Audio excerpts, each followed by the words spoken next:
Brought to you by NBC bearing, भारताची पहिली bearing उत्पादक। वाशिम जिल्ह्यात मागील 10 ते 15 दिवसापासून मुसळधार तसेच सततधार पाऊस बरसत आहे। त्याच्यामुळे अनेक पिकाचे नुकसान झाले।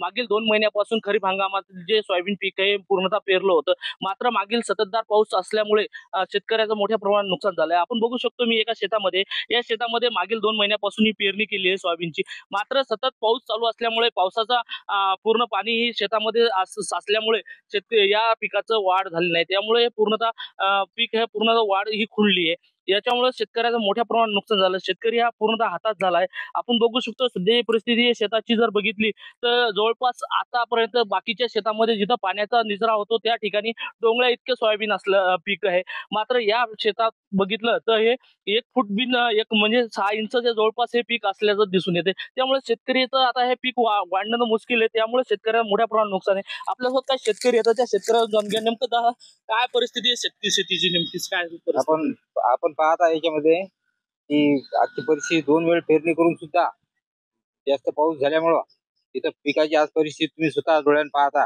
अतिशय नुकसान झालेलं आहे। आणि हे नुकसान भरून निघणं काही शक्यच नाही। 2 वेळ निंदणं करून इतके मजूर लावून हे जे काही नुकसान झालं, खूप नुकसान झालं। त्याच्यामुळे सरकारने याच्याकडे काही लक्ष देऊन या शेतकऱ्याला जेवढी जास्तीत जास्त मदत देता येईल तेवढी करावी। सर आता तुम्ही मला सांगा, नेमकंच आता 2 महिन्यापासून पाणी या शेतामध्ये साचत आहे, त्यामुळे शेतकरी जे पिकाचं आता वाढ खुंटत आहे, नेमकंच कारण काय?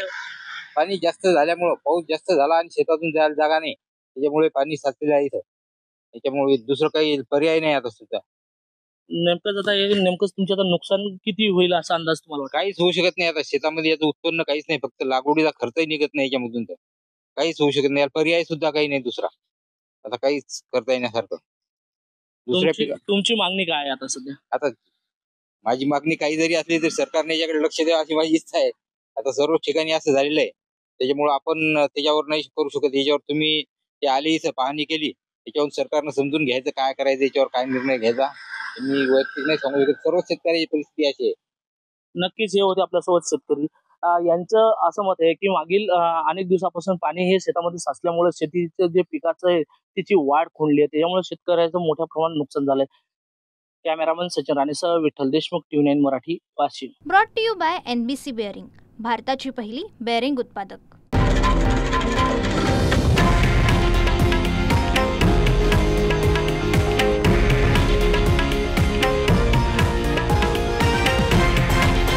हे आहे देशातील नंबर 1 न्यूज नेटवर्क आणि आपण पाहत आहात TV9 मराठी, एकमेव।